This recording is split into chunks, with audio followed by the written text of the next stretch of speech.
Paling tidak ada good news, berita atau kabar baik di tengah kita semakin sedih, prihatin dan khawatir dengan lonjakan angka kasus harian COVID-19 di Indonesia.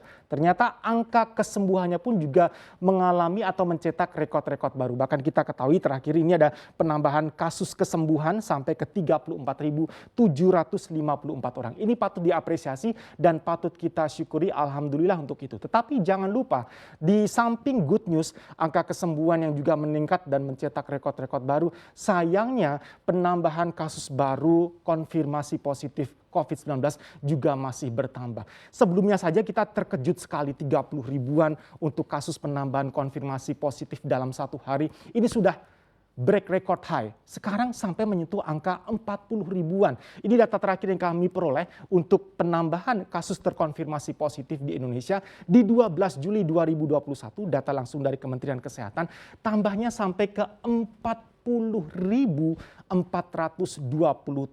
Ini mengantarkan jumlah kasus terkonfirmasi positif di Indonesia untuk COVID-19 sekarang ada di angka 2.567.630. Kemarin saja dengan penambahan angka kasus konfirmasi positif harian di 30 ribuan ke atas saja, Indonesia sekarang, ini bukan hal yang membanggakan sama sekali ya, masuk ke top 3 besar di tingkat global dengan kasus penambahan kasus COVID harian terbanyak di dunia. Sembuhnya tadi juga patut kita apresiasi karena beberapa kali data menunjukkan bahwa angka penambahan kesembuhan pasien juga mencetak rekor-rekor baru. Terakhir ini ada di 34.754. Ini juga patut kita syukuri. Semoga semakin imbang antara yang sembuh dan juga yang bertambah kasus konfirmasi positifnya semakin imbang dan selama nanti akan lama-lama menjadi banyak angka kesembuhan dibandingkan dengan angka penambahan kasus harian. Itu harapan dan doa kita bersamanya.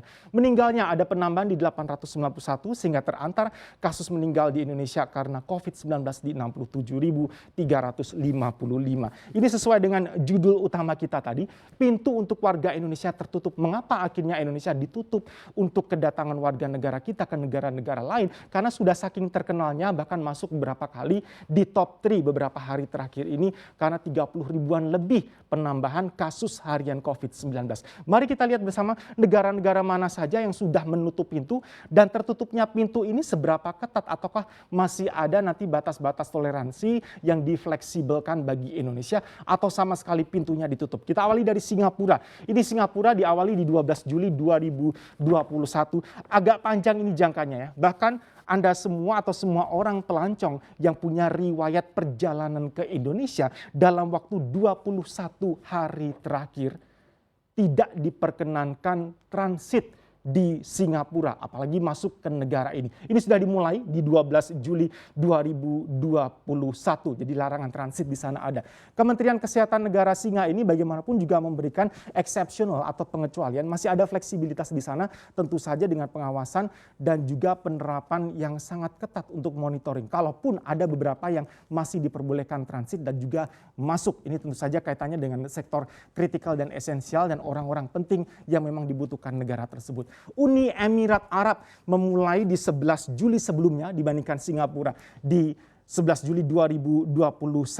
Ini Uni Emirat Arab juga melarang semua warganya masuk atau bepergian ke Indonesia selain benar-benar menutup pintu bagi Indonesia. Oman, kita lihat untuk Oman ini dilakukan lebih awal lagi di 9 Juli 2021. Semua pendatang atau pelancong yang memiliki riwayat perjalanan ke Indonesia dalam 2 minggu atau 14 hari terakhir sebelum masa ini berlaku 9 Juli dilarang masuk ke negara Oman.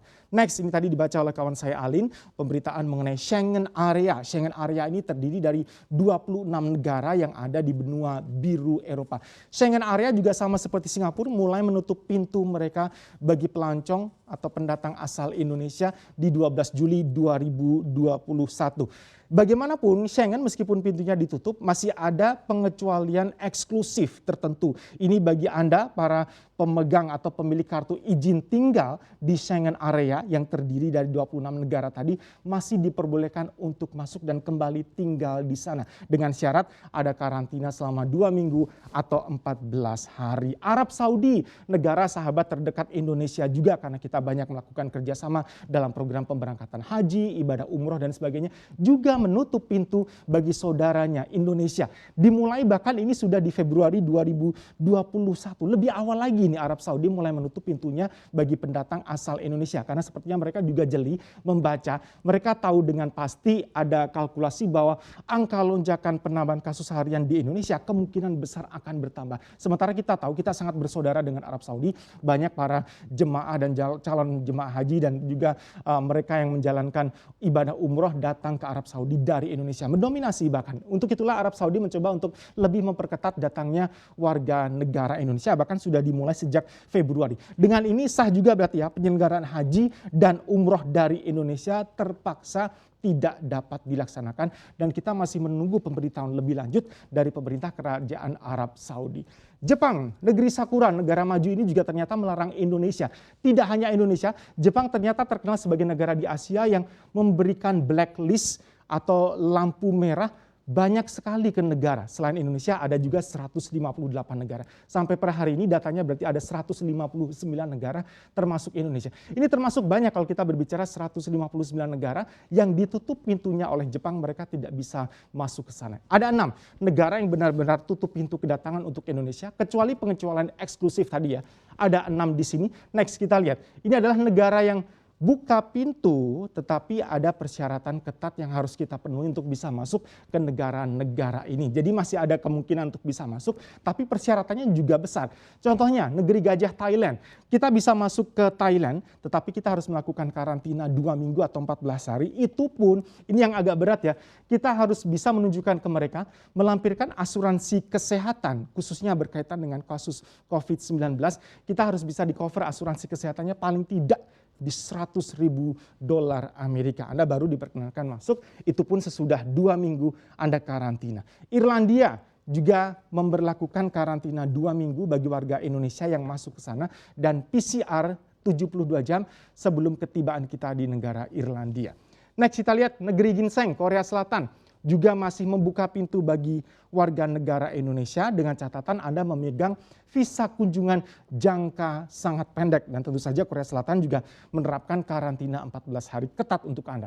Ini menarik, Amerika Serikat, negeri ekonomi raksasa, negeri Paman Sam Adi Hidayah yang kemarin sempat membuka masker dan melakukan party karena mereka menganggap COVID-nya sudah banyak ditekan dan memang progres ada di sana. Ini ternyata Amerika Serikat termasuk yang masih membuka pintu bagi Indonesia. Meskipun catatan penting harus kita pahami, negara Paman Sam Amerika Serikat ini sudah tidak mengeluarkan atau membuat visa baru selama kasus COVID-19 di Indonesia masih tinggi dan pecah rekor seperti ini. Tidak mengeluarkan membuat visa baru, tetapi mereka membuka pintu bagi orang Indonesia yang memegang visa kunjungan. Sekali lagi, visa kunjungannya ini jangkanya sangat pendek dan dengan peraturan karantina yang sangat ketat. Semoga ini saja negara-negara yang menutup pintu atau buka pintu dengan karantina yang ketat, kita harus bisa menunjukkan kalau kita mampu menangani pandemi COVID-19 di tanah air, sehingga kepercayaan global negara-negara tetangga, saudara-saudara kita, dan dunia terbuka lagi bagi Indonesia. Tentu saja